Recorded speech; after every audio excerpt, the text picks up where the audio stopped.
non-active concessions. It's less expensive.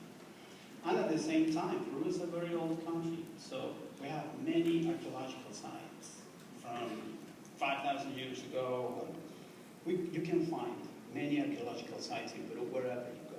So regulations regarding archaeological locations are very strong, and we have to try to avoid and minimize archaeological impact.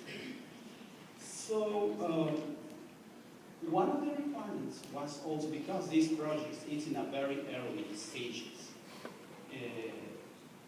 we had no budget to acquire the data, so we had to manage to get the data from free sources. For most of the data, we had to send communications, emails, or formal letters to government institutions so they could share the data in our area of interest.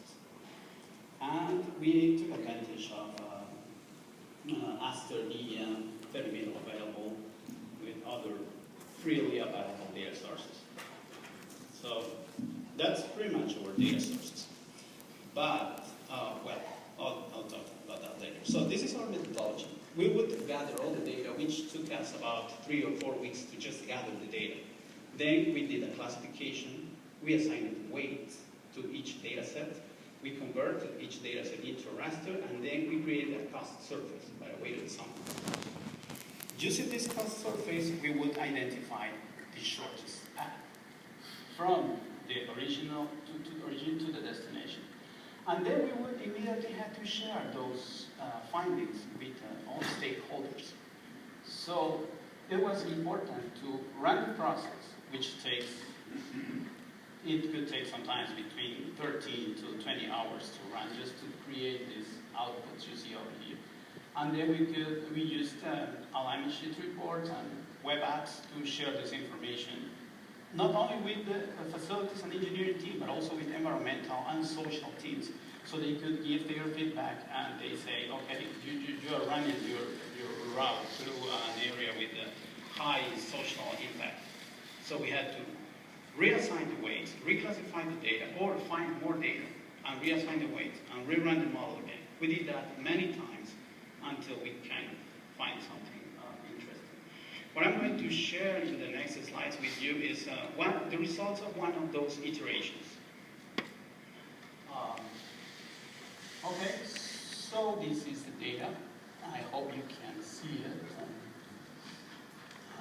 Well, if you can see it, you'll see that there's around 15 data sets over here, which have been classified, categorized in different categories, and each category has been assigned a weight.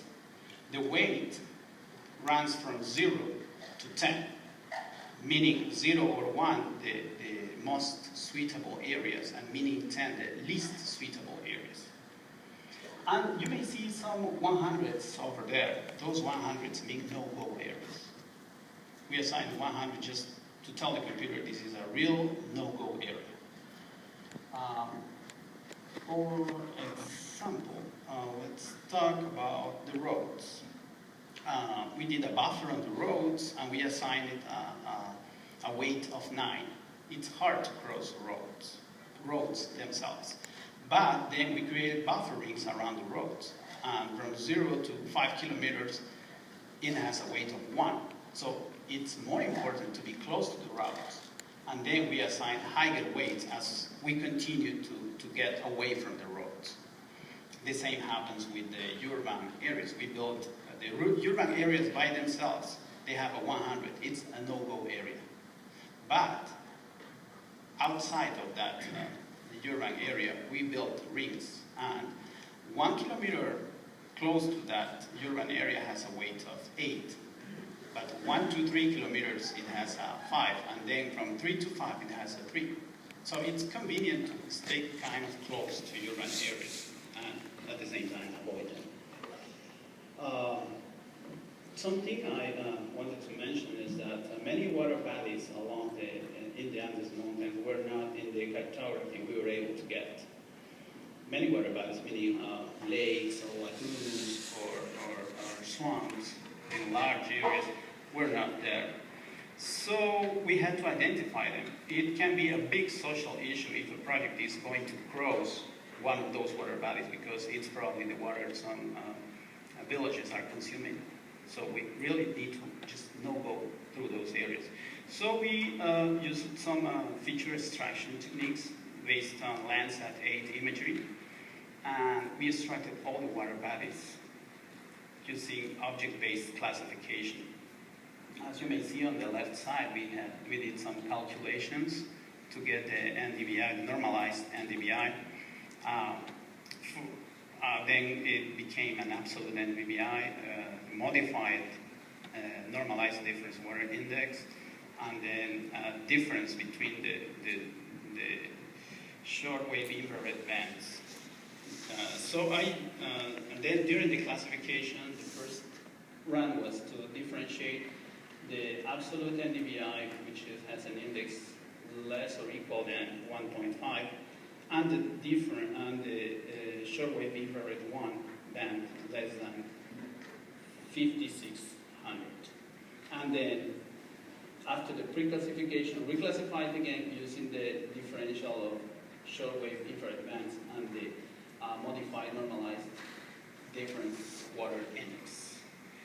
Well, it happens that after many iterations on this, we came up with this formula. And we were able to avoid, compared to other types of feature extraction, pixel-based feature extraction or other types of feature extraction, we were able to get pretty good results. Only less than 1% of the pixels were not water.